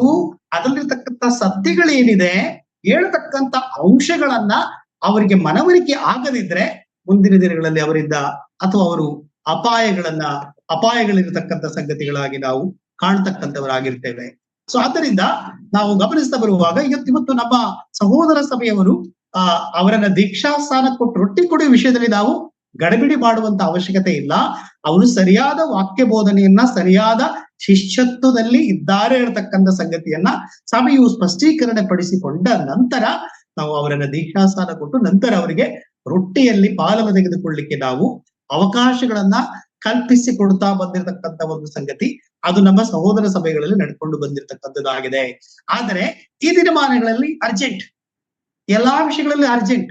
ಸೊ ಅದರಿಂದ ಆ ರೀತಿಯ ಅರ್ಜೆನ್ಸಿ ಬೇಕಾಗಿಲ್ಲ. ದೇವರು ನಮ್ಮನ್ನ ತನ್ನ ಸೇವೆಗಾಗಿ ಅಥವಾ ತನ್ನ ಸೇವಾ ಕಾರ್ಯಗಳಿಗಾಗಿ ಅಥವಾ ಸಭೆಯನ್ನ ತನ್ನ ಸೇವಾ ಕಾರ್ಯಗಳಿಗಾಗಿ ಹೇಗೆ ಉಪಯೋಗಿಸಬೇಕು ಹೇಳ್ತಕ್ಕಂಥ ಒಂದು ಸಂಗತಿ ದೇವರಿಗೆ ಅದು ಸ್ಪಷ್ಟವಾಗಿ ಗೊತ್ತಿದೆ. ದೇವರ ಆತ್ಮನು ಸರಿಯಾದ ಮಾರ್ಗದರ್ಶನಗಳನ್ನ ಮಾಡ್ತಾನೆ. ಸರಿಯಾದ ರೀತಿಯಲ್ಲಿ ನಾವು ಹೋಗ್ಲಿಕ್ಕೆ ದೇವರು ನಮಗೆ ಮಾರ್ಗದರ್ಶನಗಳನ್ನ ಆತನು ಮಾಡ್ತಕ್ಕಂಥವನಾಗಿದ್ದಾನೆ ಹೇಳುವಂಥದ್ದು ಸ್ಪಷ್ಟ. ಸೊ ಪ್ರಿಯರೇ, ಆದ್ರಿಂದ ನಾವು ನೋಡುವಾಗ ಆ ದಿನಗಳಲ್ಲಿ ಲೂಕನು ಬರೆದ ಸುವಾರ್ತೆ 22ನೇ ಅಧ್ಯಾಯದ 12ನೇ ವಚನದಲ್ಲಿ ನಾವು ಕಾಣುತ್ತಾ ಬರುವಾಗ ಮೇಲಂತಸ್ತಿನ ಕೊಠಡಿಗಳಲ್ಲಿ ಕರ್ತನಾದ ಯೇಸು ಕ್ರಿಸ್ತನು ತನ್ನ ಶಿಷ್ಯರೊಟ್ಟಿಗೆ ಅಲ್ಲಿ ಶಿಷ್ಯರಿರ್ತಕ್ಕಂಥ ಸಂದರ್ಭದಲ್ಲಿ ತಿನ್ನಿರಿ ಕುಡಿಯಿರಿ ನನ್ನ ರಕ್ತ, ತಿನ್ನಿರಿ ನನ್ನ ದೇಹ ಎಂಬುದಾಗಿ ಹೇಳಿರುವ ಮಾತನ್ನ ನಾವು ನೋಡ್ತಕ್ಕಂಥವರು ಆಗಿದ್ದೇವೆ. ಅನೇಕರು ಈ ದೇಹದ ವಿಷಯದಲ್ಲಿಯೂ ರಕ್ತದ ವಿಷಯದಲ್ಲಿಯೂ ಕೂಡ ಕೆಲವರು ಗಲಿಬಿಲಿ ಮಾಡ್ತಕ್ಕಂಥವರಾಗಿದ್ದಾರೆ. ನಾವು ರೊಟ್ಟಿಯನ್ನೇ ಇಡುವಾಗ, ಪಾತ್ರೆಯನ್ನೇ ಇಡುವಾಗ ಅದೇ ರಕ್ತ ಅಥವಾ ಅದೇ ರೊಟ್ಟಿ ಎಂಬುದಾಗಿ ನೆನೆಸ್ತಾರೆ. ಆದ್ರೆ ಕರ್ತರು ಹೇಳಿರುವಂತ ವಿಷಯಗಳನ್ನ ಸ್ಪಷ್ಟವಾಗಿ ತಿಳ್ಕೊಂಡಿರಬೇಕು. ಬೇರೆ ಬೇರೆ ಒಂದು ವೇಳೆ ನಾಮಧೇಯ ಸಭೆಗಳಿಂದ ಬಂದಿರತಕ್ಕಂಥ ಪ್ರಾರಂಭದಲ್ಲಿ ಒಂದು ವೇಳೆ ಅದನ್ನೇ ವಾಗ್ವಾದ ಮಾಡ್ತಕ್ಕಂಥವರಾಗಿದ್ದಾರೆ. ಸೊ ಹಾಗಾಗಿ ನಾವು ಆ ವಿಷಯದಲ್ಲಿಯೂ ಕೂಡ ಸ್ಪಷ್ಟವಾಗಿರ್ತಕ್ಕಂಥ ಬೋಧನೆಯನ್ನು ನಾವು ಕೊಡಬೇಕಾಗಿರ್ತಕ್ಕಂಥದ್ದು ಆಗಿದೆ. ಸೊ ಅದರಿಂದ ನಾವು ಭೋಜನ ಮಾಡುವಂತ ಉದ್ದೇಶ, ಕರ್ತನ ಮೇಜಲ್ಲಿ ಪಾಲನ ತೆಗೆದುಕೊಳ್ತಕ್ಕಂಥ ಉದ್ದೇಶ ರಕ್ಷಣೆ ಹೊಂದುವುದಕ್ಕೋಸ್ಕರ ಅಲ್ಲ. ರಕ್ಷಣೆ ಹೊಂದಿದವರು ಏನ್ ಮಾಡ್ಬೇಕು ಹೇಳಿ ಸ್ವಾಮಿ ತಿಳಿಸೋಗಿದ್ದಾರೆ. ನಂಬಿಕೆ ಇಟ್ಟವರು ತನ್ನ ಶಿಷ್ಯತ್ವಕ್ಕೆ ಒಳಗಾದವರು, ಶಿಷ್ಯರಿಗೆ ತನ್ನ ಶಿಷ್ಯತ್ವಕ್ಕೆ ಒಳಗಾಗಿರ್ತಕ್ಕಂಥವರು ಮಾತ್ರವೇ ಇದರಲ್ಲಿ ಪಾಲನ ಹೊಂದಿಕೊಳ್ಳಬೇಕು ಹೇಳುವಂಥದ್ದನ್ನ ಕರ್ತನು ಈ ಕ್ರಿಸ್ತಿಯ ಜೀವಿತದಲ್ಲಿ ನಮಗೆ ಆತನು ಕೊಟ್ಟವನಾಗಿದ್ದಾನೆ. ನೋಡ್ರಿ, ಮೊದಲನೇ ಕೊರಿಂಥ ಪತ್ರಿಕೆ 11ನೇ ಅಧ್ಯಾಯದ 23ನೇ ವಚನದಲ್ಲಿ ನಾವು ಕಾಣ್ತಾ ಬರುವಾಗ ಆತನು ಕರ್ತನಿಂದ ಹೊಂದಿದ ಉಪದೇಶ ಎಂಬುದಾಗಿ ಪೌಲನು ಅಲ್ಲಿ ಹೇಳ್ತಾ ಇದ್ದಾನೆ. ಬಹಳ ಮುಖ್ಯವಾಗಿರ್ತಕ್ಕಂಥ ವಿಷಯ, ನನ್ನನ್ನು ನೆನೆಸಿಕೊಳ್ಳುವುದಕ್ಕೋಸ್ಕರವಾಗಿ ನೀವು ಹೀಗೆ ಮಾಡಬೇಕೆಂಬುದಾಗಿ ಆತನು ಹೇಳ್ತಾನೆ. ನಿಮಗೋಸ್ಕರವಾಗಿ ನನ್ನ ದೇಹ 24ನೇ ವಚನದಲ್ಲಿ ಹೇಳ್ತಾನೆ, ನನ್ನನ್ನ ನೆನೆಸಿಕೊಳ್ಳುವುದಕ್ಕೋಸ್ಕರವಾಗಿ ಹೀಗೆ ಮಾಡಿರಿ. ನಾವಲ್ಲಿ ಕರ್ತನಾದ ಯೇಸು ಕ್ರಿಸ್ತನ ಕುರಿತಾಗಿ ನಾವು ನೋಡುವಾಗ ಕರ್ತನ ಮೊಟ್ಟ ಮೊದಲದಾಗ ಆತನನ್ನ ನೆನಪು ಮಾಡಿಕೊಳ್ಳತಕ್ಕಂತ ಉದ್ದೇಶವನ್ನ ಕಾಣತಕ್ಕಂಥವರಾಗಿದ್ದೇವೆ. ಮತ್ತು ಮುಂದುವರೆದು ನಾವು ನೋಡ್ತಾ ಬರುವಾಗ ಆತನ ಮರಣವನ್ನ ಪ್ರಸಿದ್ಧಿಪಡಿಸುವುದು 26ನೇ ವಚನದಲ್ಲಿ ನಾವು ಕಾಣ್ತಾ ಬರುವಾಗ ಯಾಕೆ ನಾವು ಅದನ್ನ ತೆಗೆದುಕೊಳ್ತಾ ಇದ್ದೇವೆ? ಮೊದಲನೇದಾಗಿ ಕರ್ತನನ್ನ ನೆನಪು ಮಾಡಿಕೊಳ್ಳೋದಕ್ಕೋಸ್ಕರವಾಗಿ. ಬಹಳ ಇನ್ನೊಂದು ಮುಖ್ಯವಾಗಿರ್ತಕ್ಕಂಥ ವಿಷಯ, ಆತನ ಮರಣ ಮತ್ತು ಆತನ ಮರಣ ಪ್ರಸಿದ್ಧಿ ಮಾಡುವಂಥದ್ದು ಮತ್ತು ಆತನ ಬರುವಿಕೆ. ನಾನು ಬರುವ ತನಕ ನೀವು ಹೀಗೆ ಮಾಡಬೇಕೆಂಬುದಾಗಿ ಆತನು ಹೇಳಿದ್ದ. ಅದರಿಂದ ಬಹಳ ಮುಖ್ಯವಾಗಿ ಈ ವಿಷಯಗಳು ನಾನು ಬರುವ ತನಕ ನೀವು ಹೀಗೆ ಮಾಡಬೇಕೆಂಬುದಾಗಿ ಆತನು ಹೇಳಿದ್ದಾನೆ. ಅದರಿಂದ ಆತನ ನೆನೆಸಿಕೊಳ್ಳುವುದಕ್ಕೋಸ್ಕರವಾಗಿ ಇರುವಂತ ರೊಟ್ಟಿ ಮತ್ತು ಪಾತ್ರೆ, ಅದು ಕ್ರಿಸ್ತನ ರಕ್ತ. ಅದು ಅವತ್ತು ಹೇಳಿದನು, ಇದು ನನ್ನ ರಕ್ತ, ಇದು ನನ್ನ ದೇಹ ಎಂಬುದಾಗಿ ಕರ್ತನು ಅದರ ಸೂಚನೆಯಾಗಿ ಆತನು ಕೊಟ್ಟಿರುವುದನ್ನು ನೋಡ್ತೇವೆ. ಆದ್ರೆ ತದನಂತರ ತನ್ನ ದೇಹವನ್ನೇ ಅರ್ಪಿಸಿದನು, ತನ್ನ ಪರಿಶುದ್ಧವಾಗಿರ್ತಕ್ಕಂಥ ರಕ್ತವನ್ನ ನಮಗೆ ಸಮರ್ಪಣೆ ಮಾಡಿರುವುದು. ಅದನ್ನ ನಾವು ನೆನಪು ಮಾಡಿಕೊಳ್ಳತಕ್ಕಂತ ಒಂದು ಜವಾಬ್ದಾರಿ ಸಭೆಯಾಗಿ ವಿಶ್ವಾಸಿಗಳಾಗಿರ್ತಕ್ಕಂಥ ನಮಗೆ ಇದೆ. ಈ ಕ್ರಿಸ್ತ ಜೀವಿತದಲ್ಲಿ ಬಹಳ ಮುಖ್ಯವಾಗಿ ದೇವರು ನಮಗೆ ಅದನ್ನ ಕೊಟ್ಟಿದ್ದಾನೆ. ನನ್ನನ್ನು ನೆನೆಸಿಕೊಳ್ಳೋದಕ್ಕೋಸ್ಕರವಾಗಿ ನೀವು ಮಾಡಿರಿ ಮತ್ತು ಆತನ ಮರಣ ನೋಡ್ರಿ, ಸ್ವಾಮಿ ನನ್ನ ಜನನವನ್ನ ನೀವು ನೆನಪು ಮಾಡಿಕೊಳ್ಳ್ರಿ ಎಂಬುದಾಗಿ ಆತನು ಹೇಳಿಲ್ಲ. ಸೊ ಜನನದ ಕುರಿತಾಗಿ ಕರ್ತನು ಯಾವುದೇ ಸಂದೇಶಗಳು ನಮಗೆ, ನೀವು ಜನನದ ಕುರಿತಾಗಿ ದೇವರ ವಾಕ್ಯದಲ್ಲಿ ಮತ್ತಾಯನು ಬರೆದ ಸುವಾರ್ತೆ 1ನೇ ಅಧ್ಯಾಯದ 18ನೇ ವಚನದಲ್ಲಿ ಆತನು ಪರಿಶುದ್ಧಾತ್ಮನ ಮುಖಾಂತರವಾಗಿ ಆತನು ಈ ಲೋಕದಲ್ಲಿ ಜನಿಸಿದರು ಎಂಬುದಾಗಿ ನಮಗೆ ಗೊತ್ತಿದೆ. ಪರಿಶುದ್ಧಾತ್ಮನಿಂದ ಕರ್ತನು ನನ್ನ ಮರಣವನ್ನ ನೆನಪಾಡಿಕೊಳ್ಳುವುದಕ್ಕೋಸ್ಕರ, ಪ್ರಸಿದ್ಧಿಪಡಿಸುವುದಕ್ಕೋಸ್ಕರ ನಾನು ಬರುವವರೆಗೆ, ಅಂದ್ರೆ ಆತನ ಪರೋಣವನ್ನು ಒಳಗೊಂಡು ಆತನನ್ನ ನಾವು ಪ್ರಸಿದ್ಧಿಪಡಿಸತಕ್ಕಂಥ ಕಾರ್ಯಕ್ಕೋಸ್ಕರವಾಗಿ ಈ ಒಂದು ಮಹಾ ಉದ್ದೇಶ ಇದೆ. ಅದರಿಂದ ಸ್ಪಷ್ಟವಾಗಿ ನಾವು ತಿಳ್ಕೊಳ್ಬೇಕು, ವಿಶ್ವಾಸಿಗಳು ಮರಣವನ್ನ ಪ್ರಸಿದ್ಧಿ ಮಾಡ್ತಕ್ಕಂಥವರಾಗಿದ್ದೇವೆ. ಆತನು ಜನನದ ಕುರಿತಾಗಿ ಆತನು ಪ್ರಸಿದ್ಧಿಪಡಿಸ್ತಕ್ಕಂಥ ಕಾರ್ಯ ಅಲ್ಲ. ಜನನ ಯಾಕೆ ಬಂದು ನೀಡುವಂಥದನ್ನ ಮತ್ತು ಹೇಗೆ ಆತನು ಜನಿಸಿದನೆಂಬುದಾಗಿ ದೇವರ ವಾಕ್ಯ ನಮಗೆ ಮಾತನಾಡುತ್ತದೆ, ನಮಗೆ ಕಲಿಸಿಕೊಡ್ತಾ ಇದೆ. ಆದರೆ ಆತನ ವಿಷಯವಾಗಿ ನಾವು ಅರ್ಥೈಸಿಕೊಳ್ತಾ ಬರುವಾಗ ನಾವು ಅನೇಕರು ಇವತ್ತು ಜನನದ ವಿಷಯವನ್ನ ಪ್ರಾಮುಖ್ಯವಾಗಿ ಅವರು ಆಚರಣೆ ಮಾಡ್ತಕ್ಕಂಥವರಾಗಿದ್ದಾರೆ. ಆದರೆ ಪ್ರಿಯರೇ, ನಾವು ನೋಡ್ತಾ ಬರುವಾಗ ಅದಕ್ಕನುಸಾರವಾಗಿ ಲೋಕದಲ್ಲಿ ಜನನದ ವಿಷಯಕ್ಕೆ ಹೆಚ್ಚಿನ ಪ್ರಾಶಸ್ತ್ಯವನ್ನ ಕೊಡ್ತಕ್ಕಂಥ ನಾವು ಕಾಣತಕ್ಕಂಥವರಾಗಿದ್ದೇವೆ. ಆದರೆ ವಿಶ್ವಾಸಿಗಳಾಗಿರ್ತ ಕ್ರಿಸ್ತಿಯ ಜೀವಿತದಲ್ಲಿ ಕ್ರಿಸ್ತನ ಮರಣದ ಬಗ್ಗೆ ನಮಗಿರುವುದು, ಕ್ರಿಸ್ತನ ಜನನದ ಕುರಿತಾಗಿ ಇವತ್ತು ಅದರಿಂದ ನಾವು ಸೂಕ್ಷ್ಮವಾಗಿರ್ತಕ್ಕಂಥ ವಿಷಯಗಳು ಎಲ್ಲದಕ್ಕೂ ನಾವು ದೇವರ ವಾಕ್ಯವನ್ನ ಆಧಾರ ಮಾಡಿಕೊಂಡು ನಾವು ಹೋಗ್ತಕ್ಕಂಥವರಾಗಿರ್ತೇವೆ ನಿಜ. ಆದ್ರೆ ಒಳಗಡೆ ಸೂಕ್ಷ್ಮವಾಗಿರ್ತಕ್ಕಂಥ ಅನೇಕ ವಿಷಯಗಳು ಇದೆ. ಕರ್ತನ ಜನನವನ್ನ ನಾವು ಯಾಕೆ ಆಚರಣೆ ಮಾಡ್ತಾ ಇಲ್ಲ? ಕರ್ತನು ಹೇಳಿಲ್ಲ, ನಾನು ನೆನೆಸಿಕೊಳ್ಳೋದಕ್ಕೋಸ್ಕರವಾಗಿ ನೀವು ಹೀಗೆ ಮಾಡಿರಿ. ತನ್ನ ಅಮೂಲ್ಯವಾಗಿರ್ತಕ್ಕಂಥ ಪ್ರಾಣ ಕೊಟ್ಟಿರುವಂತದನ್ನು, ತನ್ನ ಅಮೂಲ್ಯವಾಗಿರ್ತಕ್ಕಂಥ ರಕ್ತ ಸಮರ್ಪಣೆ ಮಾಡಿರುವುದನ್ನ ನೆನಪು ಮಾಡಿಕೊಳ್ತಕ್ಕಂಥ ಕಾರ್ಯವನ್ನು ನಮ್ಮ ಮಧ್ಯದಲ್ಲಿ ಇಟ್ಟಿದ್ದಾನೆ. ಇವತ್ತು ಅನೇಕರು ಈ ಕಾರ್ಯಗಳಿಗೆ ಹೆಚ್ಚಿನ, ಒಂದು ವೇಳೆ ಸಭೆಗೆ ರೊಟ್ಟಿ ಮುರಿಯತಕ್ಕಂಥ ಕಾರ್ಯಕ್ಕೆ ತಮ್ಮನ್ನ ಹೆಚ್ಚಾಗಿ ಒಂದು ವೇಳೆ ತೊಡಗಿಸಿಕೊಳ್ಳದೆ, ಅದಕ್ಕೆ ಒಂದು ವೇಳೆ ಅಸಡ್ಡೆ ಮಾಡಿಕೊಳ್ತಕ್ಕಂಥ ಒಂದು ಜೀವಿತಕ್ಕೆ ಬಂದವರಾಗಿರ್ತಕ್ಕಂಥವರಾಗಿದ್ದಾರೆ. ಸೊ ಹಾಗೆ ಅಸಡ್ಡೆ ಮಾಡ್ತಕ್ಕಂಥ ಒಂದು ಕಾರ್ಯಗಳಲ್ಲ. ಸೊ ಅದರಿಂದ ಈ ಅಸಡ್ಡೆ ಮಾಡ್ತಕ್ಕಂಥ ಒಂದು ಕಾರ್ಯ ಇದಾಗಿರಬಾರದು. ಯಾಕೆಂದರೆ ಇದು ಕರ್ತನ ಆಜ್ಞೆ ಆಗಿದೆ ಎಂಬುದನ್ನ ಮರೆಯಬಾರದು. ಕರ್ತನು ಕೊಟ್ಟಿರ್ತಕ್ಕಂಥ ಇದು ಅಪೋಸ್ತಲರ ಪ್ರಾಕ್ಟೀಸ್ ಅಲ್ಲ, ಅಥವಾ ಸಭೆಗಳು ನಂತರ ಅದು ಪ್ರಾಕ್ಟೀಸ್ ಮಾಡಿಕೊಂಡಿರ್ತಕ್ಕಂಥದ್ದಲ್ಲ. ಅದು ಕರ್ತನು ಹೇಳಿದ ಮಾತಿನ ಮೇರೆಗೆ ಅಪೋಸ್ತಲರು, ಸಭೆಗಳು, ಪ್ರಾರಂಭಿಕ ಸಭೆಗಳು ಅದನ್ನ ಮುಂದುವರಿಸಿಕೊಂಡು ಬಂದಿರತಕ್ಕಂಥದ್ದಾಗಿದೆ. ಇವತ್ತು ಅನೇಕರು ವಿಶೇಷವಾಗಿ ಈ ರೊಟ್ಟಿ ಮುರಿಯುವಂತ ವಿಷಯಕ್ಕೆ ಅಥವಾ ವಾರದ ಮೊದಲನೇ ದಿನಕ್ಕೆ ಹೆಚ್ಚಿನ ಪ್ರಾಶಸ್ತ್ಯ ಕೊಡುವುದಿಲ್ಲ. ಕೆಲವರು ತಮ್ಮ ಬರ್ತ್ಡೇ ಬಂತು ಅಂತ ಹೇಳಿದ್ರೆ ಅದಕ್ಕೆ ಪ್ರಾಶಸ್ತ್ಯ ಕೊಡ್ತಾರೆ. ರೊಟ್ಟಿ ಮುರಿಯುವುದನ್ನ ಒಂದು ವೇಳೆ ಅದಕ್ಕೆ ಓಕೆ ನಡೀತದೆ ಎಂಬುದಾಗಿ ಅಂದುಕೊಳ್ತಕ್ಕಂಥವರಾಗಿರ್ತಾರೆ. ಸೊ ಆದರೆ ಪ್ರಿಯರೇ, ದೇವರ ವಾಕ್ಯ ನಮಗೆ ಹೇಳ್ತಕ್ಕಂಥದ್ದು ಆತನ ಮರಣವನ್ನ ನಾವು ನಿರ್ಲಕ್ಷ್ಯ ಮಾಡಬಾರದು. ಆತನ ಮರಣವನ್ನ ನಾವು ಪ್ರಸಿದ್ಧಿಪಡಿಸ್ತಾ ಇದ್ದೇವೆ, ಆ ಮರಣವನ್ನ ನಾವು ನೆನಪು ಮಾಡಿಕೊಳ್ತಾ ಇದ್ದೇವೆ. ಇದು ಬಹಳ ಮುಖ್ಯ. ನಾವು ಇದಕ್ಕೆ ಹೆಚ್ಚಿನ ಪ್ರಾಶಸ್ತ್ಯ, ನಮಗೆ ವಾರದ ಮೊದಲನೇ ದಿನದಲ್ಲಿ ಈ ನಿಯಮಕ್ಕೆ ನಾವು ಹೆಚ್ಚಿನ ಪ್ರಾಶಸ್ತ್ಯ ಕೊಡ್ತಕ್ಕಂಥವರಾಗಿದ್ದೇವೆ. ಸೊ ಅದು ನಾವು ಅನೇಕರು, ನೀವು ಬ್ರದರ್ ಸಭೆಯವರು ನೀವು ಆ ವಿಷಯಕ್ಕೆ ಹೆಚ್ಚಳ ಪಡಿಸ್ಕೊಳ್ತೀರಿ ಎಂಬುದಾಗಿ ಅಂದ್ಕೊಳ್ತಕ್ಕಂಥವ್ರು ಇದ್ದಾರೆ. ಆದ್ರೆ ಕೆಲವರು ವಾರದ ತಿಂಗಳಿಗೋ ಅಥವಾ ವರ್ಷಕ್ಕೋ ರೊಟ್ಟಿ ಮುರಿಯತಕ್ಕಂಥ ನಿಯಮದಲ್ಲಿ ಇದ್ದಾರೆ. ಪ್ರಿಯರಾದ್ರಿಂದ ವಾರದ ಮೊದಲನೇ ದಿನದಲ್ಲಿ ರೊಟ್ಟಿ ಮುರಿಯತಕ್ಕಂಥ ನಿಯಮದಲ್ಲಿರ್ತಕ್ಕಂಥ ನಾವುಗಳು, ಅದು ದೇವರ ವಾಕ್ಯಕ್ಕನುಸಾರವಾಗಿಯೂ ಮತ್ತು ಕ್ರಮಬದ್ಧವಾಗಿಯೂ ಇರುವಂತ ಒಂದು ಸಂಗತಿಯಾಗಿದೆ. ಈ ಕ್ರಮಬದ್ಧವಾಗಿ ಮಾಡತಕ್ಕಂಥ ಒಂದು ಕಾರ್ಯಗಳು ವಿಶ್ವಾಸಿಗಳಾಗಿರ್ತಕ್ಕಂಥ ನಮಗಿರಬೇಕು. ಸೊ ಅದರಿಂದ ನಾವು ನಮ್ಮ ಹುಟ್ಟು ಹಬ್ಬವನ್ನ ಆಚರಣೆ ಮಾಡ್ಲಿಕ್ಕೆ ಬಹಳ ಖುಷಿಯಿಂದ ವಿಜೃಂಭಣೆ ಮಾಡ್ತೇವೆ. ಆದ್ರೆ ಕರ್ತನ ಭೋಜನವನ್ನ, ಕರ್ತನ ಮೇಜನ ನಾವು ಅನುಸರಿಸಲಿಕ್ಕೆ ನಾವು ಎಷ್ಟು ಮಹತ್ವ ಕೊಟ್ಟು ಬಹಳ ಆಸಕ್ತಿಯಿಂದ ನಾವು ಅದನ್ನ ನಾವು ನಮ್ಮ ಹೃದಯಪೂರ್ವಕವಾಗಿರ್ತಕ್ಕಂಥ ಒಂದು ಸಂಗತಿ ಎಷ್ಟಿದೆ ಎಂಬುದಾಗಿ ಅನೇಕ ವಿಶ್ವಾಸಿಗಳು ಅದನ್ನ ಪರೀಕ್ಷೆ ಮಾಡಿಕೊಳ್ಬೇಕಾಗಿರ್ತಕ್ಕಂಥದ್ದಾಗಿದೆ. ಯಾಕಂದ್ರೆ ಇದು ಇದಕ್ಕೆ ಮಹತ್ವ ಕೊಡದೇ ಇರತಕ್ಕಂಥವರು ಕೂಡ ಇದ್ದಾರೆ. ಆದ್ರೆ ಮಹತ್ವ ಕೊಡ್ತಕ್ಕಂಥದ್ದು ಬಹಳ ಮುಖ್ಯ. ಯಾಕೆಂದ್ರೆ ಆತನ ಮರಣವನ್ನ ನೆನಪು ಮಾಡಿಕೊಳ್ತಕ್ಕಂಥ ಒಂದು ಕಾರ್ಯವಾಗಿದೆ. ಸೊ ಅದರಿಂದ ಈ ಮರಣದ ವಿಷಯದಲ್ಲಿ ನಾವು ಇನ್ನು ಆ ವಿಷಯವನ್ನ ಸರಿಯಾಗಿ ನಾವು ಮನನ ಮಾಡಿಕೊಂಡು ಕರ್ತನಿಗಾಗಿ ನಮ್ಮನ್ನ ಒಪ್ಪಿಸಿಕೊಡ್ಬೇಕಾಗಿರ್ತಕ್ಕಂಥ ಕಾರ್ಯಗಳು ಅನೇಕ ಇದೆ. ಸೊ ಹಾಗಾಗಿ ನಾವು ಇದಕ್ಕೆ ಅನೇಕ ಇವತ್ತಿನ ದಿನಮಾನಗಳಲ್ಲಿ ನಾವು ಕಾಣ್ತಾ ಬರುವಾಗ ವಾರದ ಮೊದಲನೇ ದಿನಕ್ಕೆ ಕೊಡುವುದಕ್ಕಿಂತಲೂ ಬೇರೆ ಎಲ್ಲಾ ಕಾರ್ಯಗಳಿಗೆ ಕೊಡತಕ್ಕಂತ ಒಂದು ಸಂಗತಿಗಳನ್ನು ನಾವು ಲೋಕದಲ್ಲಿ ಕಾಣ್ತಾ ಇದ್ದೇವೆ. ಅನೇಕರು ಯಾವುದೋ ಒಂದು ಕಾರ್ಯಕ್ರಮಗಳಾಯ್ತು, ಯಾರ್ದೋ ಸಂಬಂಧಿಕರ ಕಾರ್ಯಕ್ರಮಗಳಾಯ್ತು, ತೊಟ್ಟಿಲು ಕಾರ್ಯಕ್ರಮಗಳಾಯ್ತು, ನಾಮಕರಣ ಕಾರ್ಯಕ್ರಮಗಳಾಯ್ತು, ಏನೆಲ್ಲಾ ಕಾರ್ಯಕ್ರಮಗಳಿಗೆ ಈ ಮರಣವನ್ನ ನೆನಪು ಮಾಡತಕ್ಕಂತ ಕರ್ತನ ಮರಣವನ್ನ ನಾವು ನೆನಪು ಮಾಡೋದನ್ನ ಬಿಟ್ಟು ಬೇರೆ ಬೇರೆ ಕಾರ್ಯಕ್ರಮಗಳಲ್ಲಿ ಭಾಗವಹಿಸುವಂಥದ್ದು ಇರುವಂತದ್ದು ನೋಡ್ತೇವೆ. ಸೊ ಅದು ವಿಶ್ವಾಸಿಗಳಿಗೆ ಯೋಗ್ಯವಲ್ಲ. ಯಾರೆಲ್ಲ ಆ ತರದ ಒಂದು ಸಂಗತಿಗಳಲ್ಲಿ ಇರ್ತಾರೋ ನಾವು ಅದನ್ನ ಬಿಟ್ಬಿಡು. ಕರ್ತನು ಹೇಳ್ತಕ್ಕಂಥದ್ದು ದೇವರ ಚಿತ್ತವನ್ನ ನೆರವೇರಿಸತಕ್ಕಂಥವರೇ ನನಗೆ ತಮ್ಮನು, ತಂಗಿಯು, ಅಣ್ಣನು ಎಲ್ಲರೂ ಆಗ ಬಂಧು ಬಳಗ. ಅದರ ಅರ್ಥ ನಮ್ಗೆ ಬಂಧು ಬಳಗ ಬೇಡ ಎಂಬುದಾಗಿ ಅರ್ಥ ಅಲ್ಲ. ಆದರೆ ಕರ್ತನ ಆರಾಧನೆ ಅಥವಾ ಕರ್ತನ ಸನ್ನಿಧಾನದಲ್ಲಿ ಬಂದು ಮೇಜಲ್ಲಿ ಪಾಲು ತೆಗೆದುಕೊಳ್ಳತಕ್ಕಂತ ಒಂದು ಕಾರಣ ಮತ್ತು ಅದನ್ನ ನಾವು ಅರ್ಥೈಸಿಕೊಂಡು ನಾವು ಮುಂದಕ್ಕೆ ಹೋಗ್ತಕ್ಕಂಥ ಒಂದು ಜೀವಿತ ಇದು ಬಹಳ ಮುಖ್ಯ. ಇತ್ತೀಚಿನ ದಿನಗಳಲ್ಲಿ ಅನೇಕ ಕಡೆಗಳಲ್ಲಿ ಈ ವಾರದ ಮೊದಲನೇ ದಿನಕ್ಕೆ ಪ್ರಾಶಸ್ತ್ಯ ಕೊಡದೇ ಇರತಕ್ಕಂತ ಒಂದು ಸಂಗತಿಗಳು ಸಭೆಗಳೊಳಗೆ ಬರ್ತಾ ಇದೆ. ಸೊ ಹಾಗಾಗಿ ಬಹಳ ಎಚ್ಚರಿಕೆ ಇರಬೇಕಾಗಿರ್ತಕ್ಕಂಥ ಒಂದು ಸಂಗತಿಯಾಗಿದೆ. ಸೊ ಆದ್ದರಿಂದ ಅದು ಒಂದು ಹಗುರವಾದಂತ ಒಂದು ಮನೋಭಾವನೆಗೆ ಬಂದು ನಿಲ್ತಕ್ಕಂಥವರಾಗಿದ್ದೇವೆ. ಅದು ಒಂದು ವೇಳೆ ಹುಟ್ಟುಹಬ್ಬ ಆಗ್ಬಿಟ್ರೆ, ಅವರ ಹುಟ್ಟುಹಬ್ಬ ಆದ್ರೆ ಅದು ಹೇಳಲಿಕ್ಕೆ ಸಾಧ್ಯ ಇಲ್ಲ.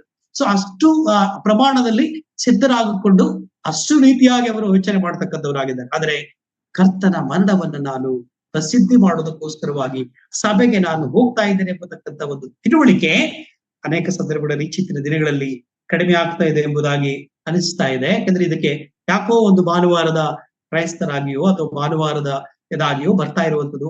ಈ ವಾರ ಹೋದ್ರೂ ಪರವಾಗಿಲ್ಲ, ಮುಂದಿನ ವಾರ ಆದ್ರೂ ಮುಂದಿನ ವಾರ ಬಿಟ್ರು ಅಥವಾ ಅದರ ಮುಂದಿನ ವಾರ ಬಿಟ್ರು, ಈ ತರದ ಒಂದು ಸಂಗತಿಗಳಿಗೆ ಬಂದು ನಿಲ್ತಕ್ಕಂತ ಒಂದು ಸಂಗತಿಗಳಿಗೆ ನಾವು ನೋಡ್ತಕ್ಕಂಥವರಾಗಿದ್ದೇವೆ. ಸೊ ಆದ್ದರಿಂದ ದೇವರ ಸಭೆಯನ್ನ ಅಸಡ್ಡೆ ಮಾಡಬಾರದು ಎಂಬುದಾಗಿ 1ನೇ ಕೊರಿಂಥ ಪತ್ರಿಕೆ 11ನೇ ಅಧ್ಯಾಯ 22ನೇ ವಚನ ನಮಗೆ ಕಲಿಸಿಕೊಡ್ತಕ್ಕಂತ ಒಂದು ಸಂಗತಿಯಾಗಿದೆ. ಸೊ ಅದರಿಂದ ನಾವು ನೋಡ್ತಾ ಬರುವಾಗ ಈ ಒಂದು ಸಂಗತಿ ಕರ್ತನಾದ ಯೇಸು ಕ್ರಿಸ್ತನಲ್ಲಿ ರಕ್ಷಿಸಲ್ಪಟ್ಟಿರುವವರಿಗೆ ನಾವು ಕೊಡ್ತಕ್ಕಂತ ಒಂದು ಸಂಗತಿಯಾಗಿದೆ. ಇನ್ನೊಂದು ಬಹಳ ಮುಖ್ಯವಾಗಿರ್ತಕ್ಕಂಥ ಒಂದು ಸಂಗತಿ ಸೆಲ್ಫ್ ಎಕ್ಸಾಮಿನೇಷನ್. ಈ ರೊಟ್ಟಿ ಮುರಿಯತಕ್ಕಂತ ಅಥವಾ ಮೇಜಿನ ಆಚರಣೆ, ಮೇಜಿನ ವಿಷಯಕ್ಕೆ ಸಂಬಂಧಪಟ್ಟ ಹಾಗೆ ನಾವು ಮಾಡ್ತಕ್ಕಂಥ ಕಾರ್ಯಗಳು ನಮ್ಮ ಸ್ವಪರೀಕ್ಷೆಯ ಕುರಿತಾಗಿ 1ನೇ ಕೊರಿಂಥ ಪತ್ರಿಕೆ 10ನೇ ಅಧ್ಯಾಯದ 21ನೇ ವಚನದಲ್ಲಿ ನಾವು ನೋಡ್ತಕ್ಕಂಥವರಾಗಿದ್ದೇವೆ.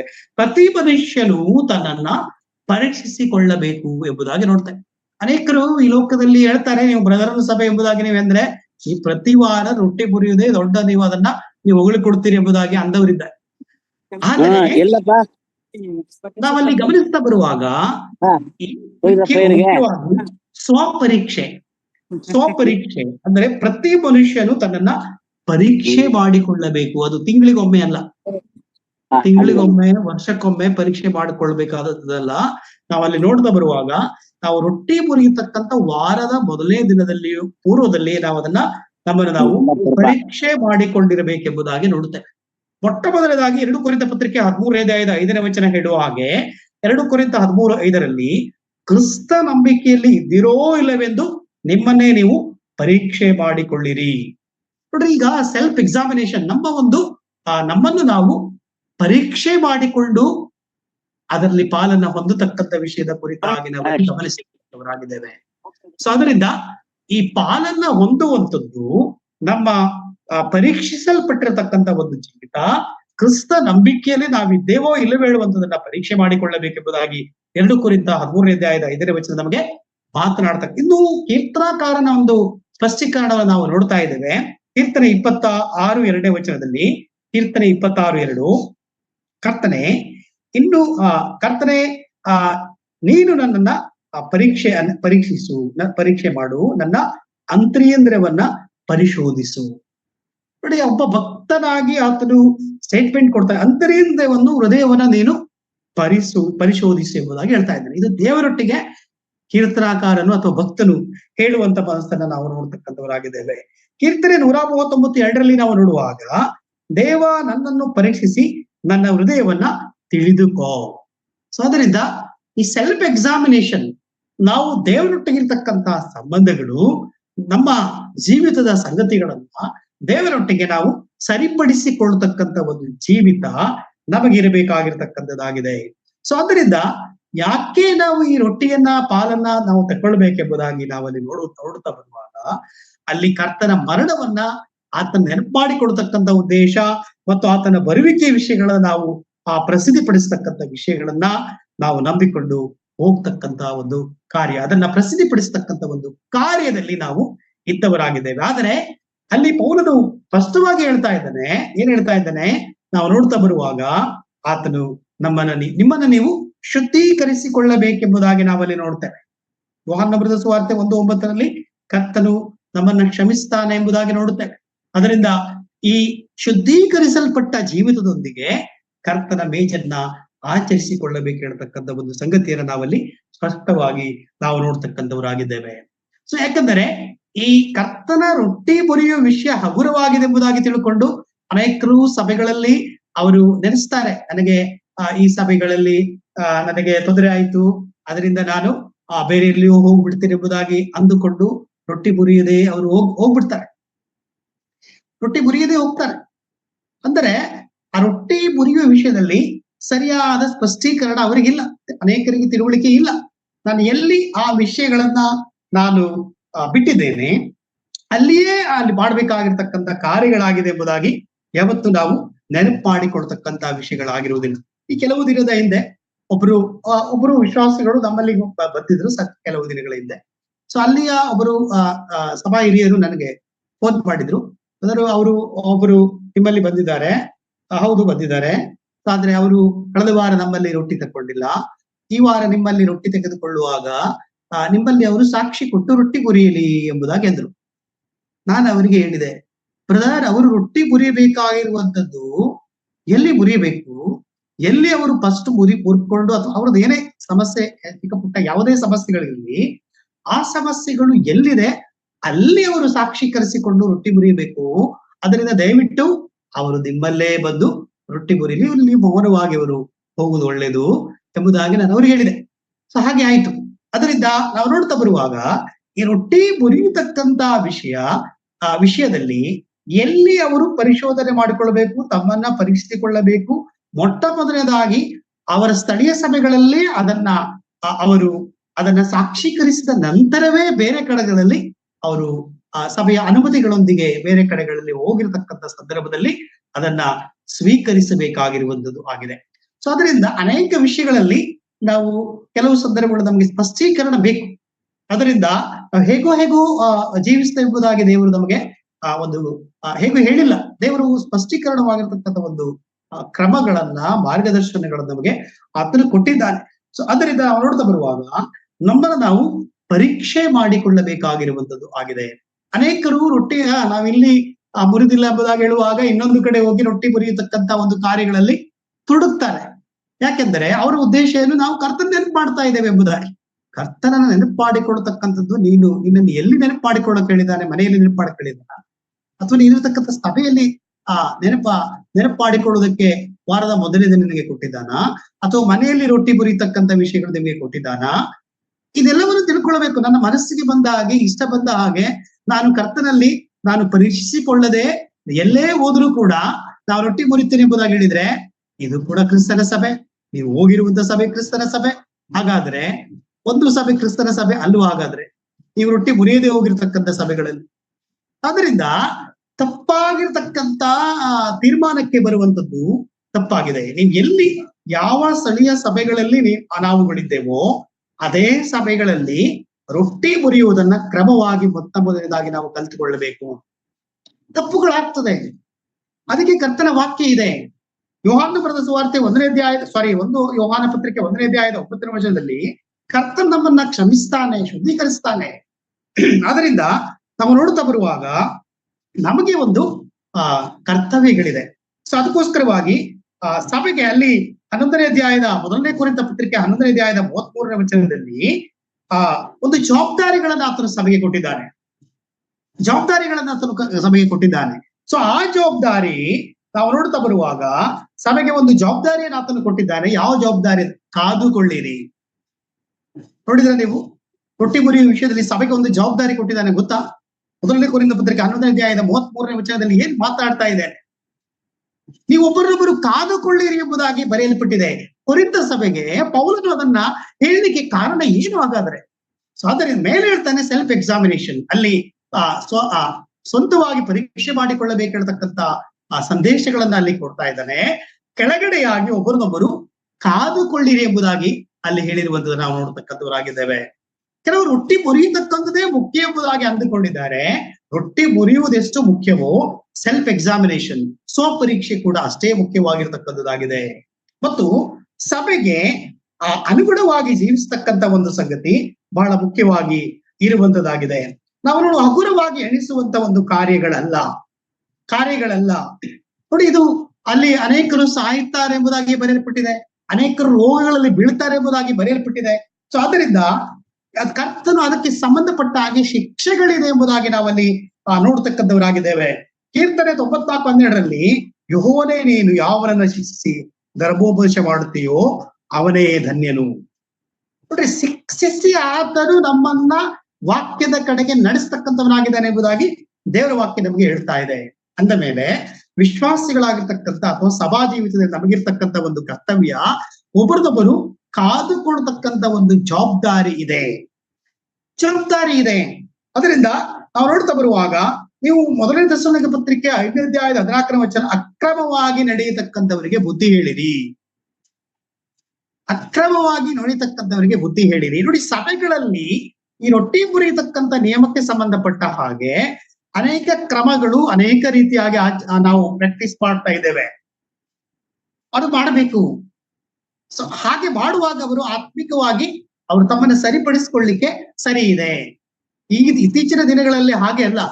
ಅನೇಕ ಕೆಲವು ವರ್ಷಗಳ ಹಿಂದೆ ಒಳ್ಳೆಯ ಒಂದು ಘಟನೆ, 1 ವರ್ಷಗಳವರೆಗೆ ಆ ಸಭೆಗೆ ವಿರುದ್ಧವಾಗಿ ಅವರು ಇರುವಾಗ, ಅವರು 1 ವರ್ಷಗಳವರೆಗೆ ಅವರಿಗೆ ರೊಟ್ಟಿ ಕೊಟ್ಟಿಲ್ಲ ಸಭೆ. ತಿರುಗಿ ಅವರು ಬಂದ್ರು ಸಭೆಗೆ.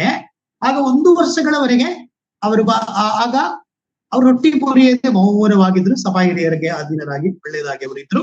1 ವರ್ಷದ ನಂತರ ಅವರು ರೊಟ್ಟಿ ಮುರಿಯಲಿಕ್ಕೆ ಸಭೆ ಅವರಿಗೆ ತಿಳಿಸಿತು.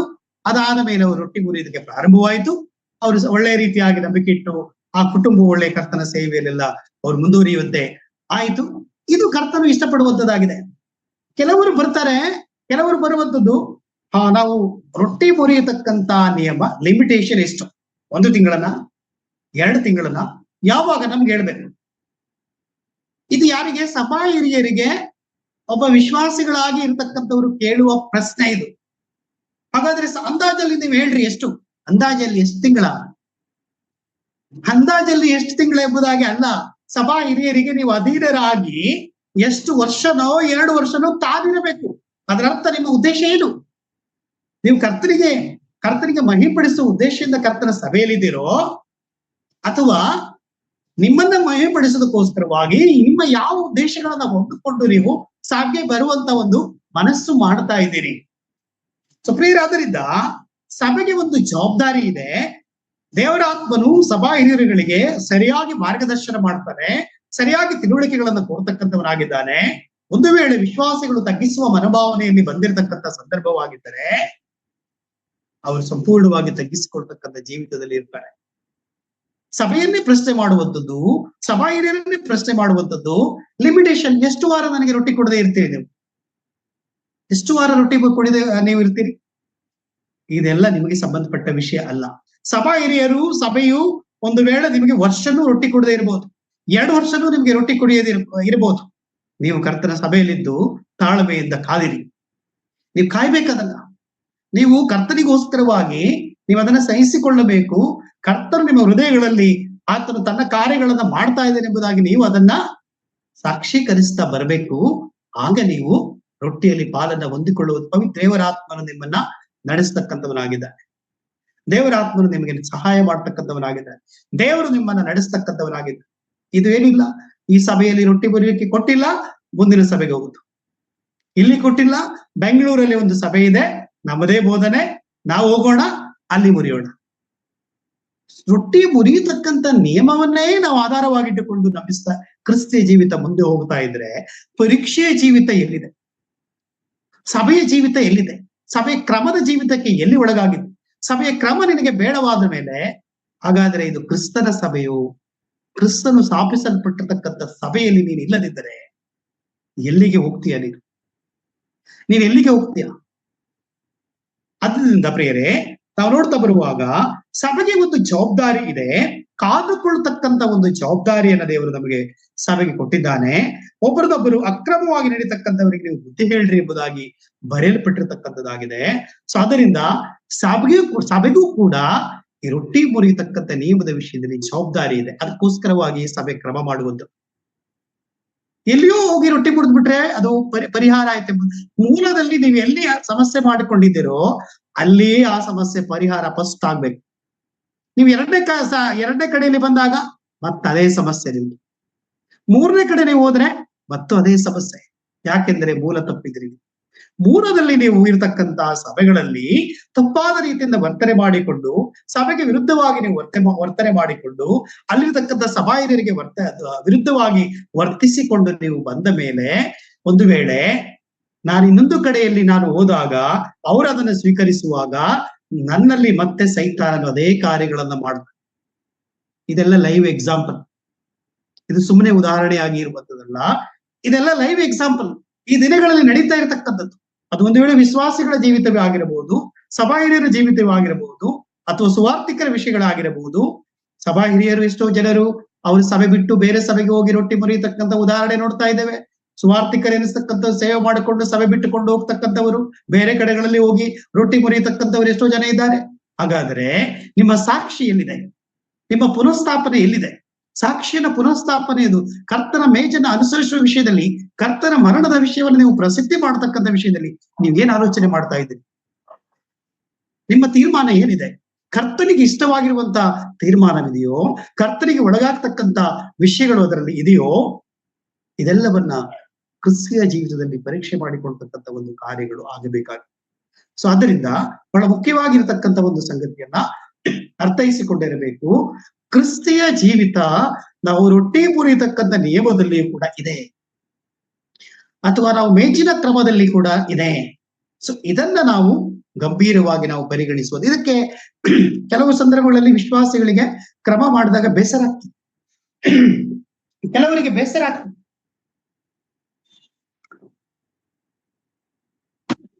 ಪ್ರಿಯರೇ, ಕೆಲವರಿಗೆ ಸಭಾ ಹಿರಿಯರು ಕ್ರಮ ಮಾಡಿದ್ದಾರೆ ಎಂಬುದಾಗಿ ಹೇಳುವಾಗ ಅವರಿಗೆ ಬೇಸರ ಆಗ್ತದೆ. ಅದರಿಂದ ನಾವು ನೋಡ್ತಾ ಬರುವಾಗ ಕ್ರಮಕ್ಕೆ ಒಳಗಾಗುವುದು ಬೇಡ, ರೊಟ್ಟಿ ಮುರಿಯುವುದು ಬೇಕು. ಕರ್ತನ ಮರಣ ಪ್ರಸಿದ್ಧಿ ಮಾಡಬೇಕಾದ್ರೆ ಸೆಲ್ಫ್ ಎಕ್ಸಾಮಿನೇಷನ್, ನಿಮ್ಮನ್ನೇ ನೀವು ಪರೀಕ್ಷೆ ಮಾಡಿಕೊಳ್ಳಿರಿ ಎಂಬುದಾಗಿ ದೇವರ ವಾಕ್ಯ ಹೇಳ್ತಾ ಇದೆ. ಅಲ್ಲಿ ಸಭೆಗೆ ಹೇಳ್ತಾ ಇದ್ದಾನೆ, ಒಬ್ಬರನ್ನೊಬ್ಬರು ಕಾದುಕೊಳ್ಳಿರಿ ಎಂಬುದಾಗಿ ಹೇಳ್ತಾ ಇದ್ದಾನೆ.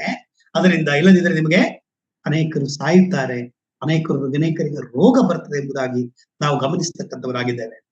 ಈ ಒಂದು ಸಂಗತಿಯನ್ನು ನಾವು ಅರ್ಥೈಸಿಕೊಳ್ಳದೆ ಹೋದಲ್ಲಿ ಕ್ರಿಸ್ತಿಯ ಜೀವಿತದಲ್ಲಿ, ನಮ್ಮ ಆತ್ಮಿಕ ಜೀವಿತ ಯಾವ ಮಟ್ಟದಲ್ಲಿದೆ ಎಂಬುದಾಗಿ ನಮ್ಮನ್ನು ನಾವು ಪರೀಕ್ಷೆ ಮಾಡಿಕೊಳ್ಳಬೇಕಾಗಿದೆ. ಈ ಪರೀಕ್ಷೆಯ ಜೀವಿತ ಖಂಡಿತವಾಗಿ ನಮಗೆ ಇರಬೇಕಾಗಿರುವಂತದ್ದಾಗಿದೆ.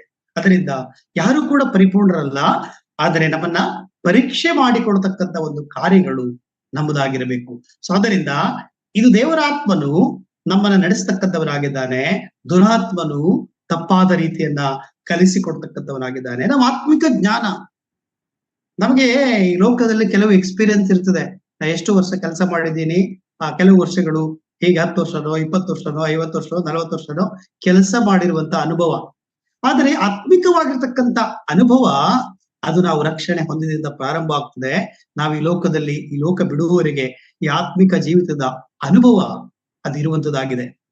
ಅದರಿಂದ ಪ್ರಿಯರೇ, ನಾವು ಈ ಒಂದು ರೊಟ್ಟಿ ಮುರಿಯತಕ್ಕಂತ ಒಂದು ಸಂಗತಿಗೆ ಪ್ರಾಮುಖ್ಯತೆಯನ್ನ ನಾವು ಕೊಡೋಣ.